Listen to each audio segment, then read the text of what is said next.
Hi, my name is Shuib, and today I will guide you how you can add a post to story on your Instagram. It's pretty simple and easy. First, open your Instagram app and find a post that you want to share on your story.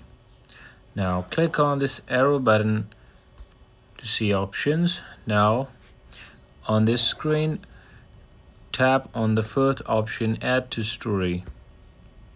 Now, it will show you some option to customize the story, such as adding stickers or anything that you like to add. And once you're done, click on this bottom arrow to share it to your story. It will pop up this option where you can choose if you want to share the story with yourself or your close friend if you have any. Once you decide that, click share and hit done. That's it.